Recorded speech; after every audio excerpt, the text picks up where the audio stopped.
Madame, mademoiselle, monsieur, bienvenue à Metro News. Voici les principaux titres qui seront développés aujourd'hui. Brian A. Nichols et Juan González sont les deux émissaires choisis par Washington après la démission de Daniel Foote. Ils sont arrivés au pays ce jeudi et se sont déjà mis au travail en rencontrant des leaders politiques. Plus de 5400 migrants haïtiens ont été rapatriés par les autorités américaines selon l'Office national de la migration, ONM. Au cours des 10 derniers jours, les États-Unis ont réalisé 18 vols vers Haïti. Le chef du gouvernement, le Dr Ariel Henry, réitère dans un communiqué sa ferme volonté et sa détermination à ce que les auteurs intellectuels, les complices et les exécutants de l'assassinat du président Jovenel Moïse soient identifiés, traduits en justice et condamnés.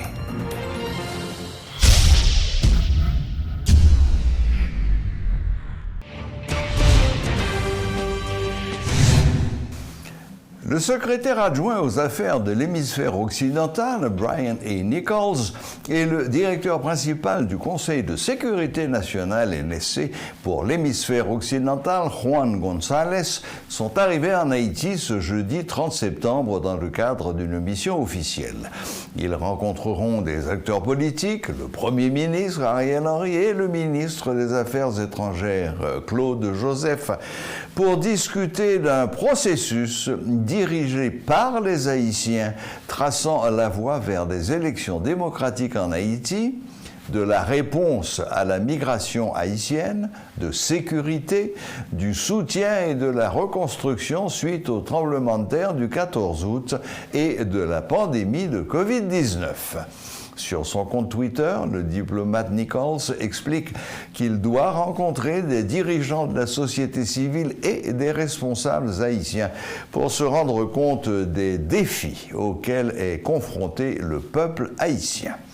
Rappelons que Brian A. Nichols et Juan González sont les deux émissaires choisis par Washington après la démission de Daniel Foote.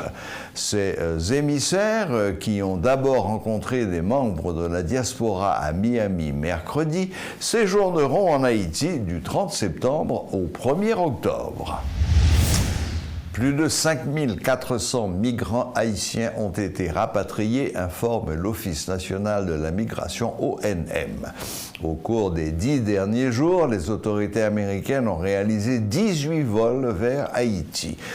Les autorités haïtiennes ont constaté une intensification des déportations avec 7 vols par jour. Ces migrants, appréhendés à la frontière américano-mexicaine, ont été refoulés à Port-au-Prince et au Cap-Haïtien. Le directeur de l'ONM, M. Jean Delva, assure que les compatriotes ont été reçus dans la dignité. Chaque déporté a bénéficié d'un viatique de 12 000 gourdes et d'un kit. L'ONM et l'OIM promettent un accompagnement en vue de faciliter la réinsertion des rapatriés. Depuis 19 septembre jusqu'à mercredi 29 septembre, on a accueilli à Port-au-Prince 3719 personnes, dont 1634 hommes, garçons, 1083 femmes et 1086 enfants à Port-au-Prince. Au Cap-Haïtien, pour 18 vols, on a accueilli 1602 personnes en tout, dont 1098 hommes, 352 femmes et 152 enfants. Ce qui donne un total de 5405 personnes accueillies depuis cette série de déportations sur Haïti. Mais laissez-moi vous dire que ça ne va pas s'arrêter. Au contraire, je crois qu'on va continuer à recevoir non seulement des vols, donc on est à peu près 7 à 8 vols par jour en provenance des États-Unis seulement. Donc voilà que je vous dis que le Mexique, les Bahamas ont décidé d'entrer dans le jeu, à savoir faire des déportations sur Haïti.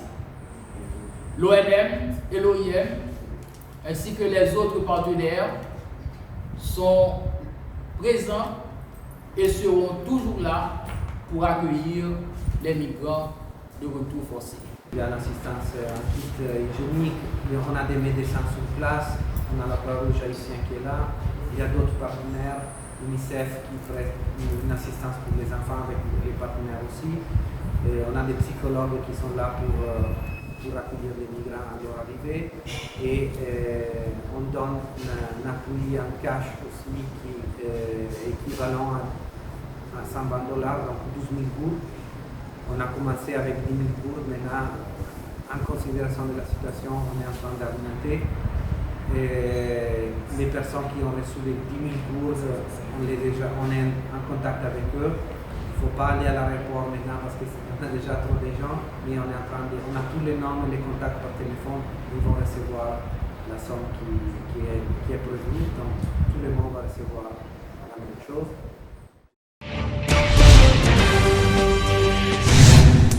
Le Premier ministre Ariel Henry réitère dans un communiqué sa ferme volonté et sa détermination à ce que les auteurs intellectuels, les complices et les exécutants de l'assassinat crapuleux du président Jovenel Moïse soient identifiés, traduits en justice et condamnés. À cet effet, toutes les ressources humaines et matérielles sont et continuent à être mobilisées afin que l'enquête sur ce crime horrible aboutisse. Le docteur Henry croit qu'il appartient uniquement aux juges saisis du dossier de déterminer qui sont les coupables dans cette affaire. Ceux qui clament leur innocence auront l'occasion de faire valoir leurs droits par devant leur juge naturel. Rappelons que le Premier ministre, dans son discours à la tribune des Nations Unies, a sollicité une aide judiciaire. Les manœuvres de diversion et d'intoxication, les mésinterprétations orchestrées par quelques secteurs pour semer la confusion au niveau de l'opinion publique et empêcher les instances judiciaires de faire sereinement leur travail ne passeront pas. Le chef du gouvernement renouvelle son vœu que tous les prisonniers, généralement quelconques, contre lesquels aucune charge n'aura été retenue, soient libérés par la justice. Ariel Henry est résolument engagé dans la construction d'un État de droit dans le pays, le respect des droits humains, la distribution d'une justice impartiale et équitable à travers un système judiciaire complètement indépendant. Le collectif contre l'impunité et Avocats sans frontières Canada informe la population avoir déposé une pétition par-devant la Commission interaméricaine des droits de l'homme afin d'aider le pays à faire la lumière sur les crimes commis sous le régime de l'ex-dictateur Jean-Claude Duvalier, lors d'une conférence de presse ce jeudi, déclarant que la justice haïtienne fait preuve de négligence. Par ailleurs, le collectif rappelle aux autorités haïtiennes qu'il faut punir les crimes du passé afin de lutter contre l'impunité qui continue aujourd'hui. Dans le collectif contre l'impunité, nous estimons que c'est en fait parce que tout crime qui jalonnait toute histoire, nous comme peuple, toujours été impuni, qui fait que journée jodi a nous gagnons situation ça côté que nous gagnons nous t'a dit une explosion de actes attentatoires aux vies et aux biens qui a fait dans le pays.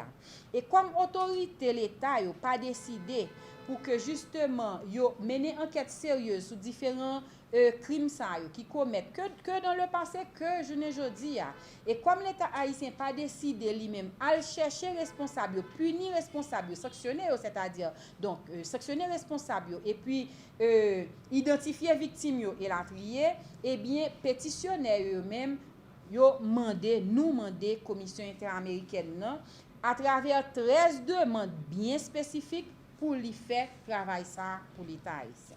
Et dans ce sens ça justement, nous demander pour reconnaître que l'État haïtien responsable de violation droit plaignant yo dans le cadre dossier crimes qui commettent sous régime Duvalier. Pour l'État haïtien reconnaître crimes qui te commettent yo, et pour reconnaître que tu as des torts qui te causés à victimes yo et à la société haïtienne, non? Pour l'État haïtien adopter des mesures pour mener enquête sur différentes violations de droits moun sa yo, sanctionner responsables yo et réparer plaignant yo. Pour l'État haïtien ouvert archive li, qui tout archive d'ailleurs, tout document qui a rapport à différents crimes sa yo, pour éliminer tout obstacle juridique, administratif qui a entravé bon déroulement dossier.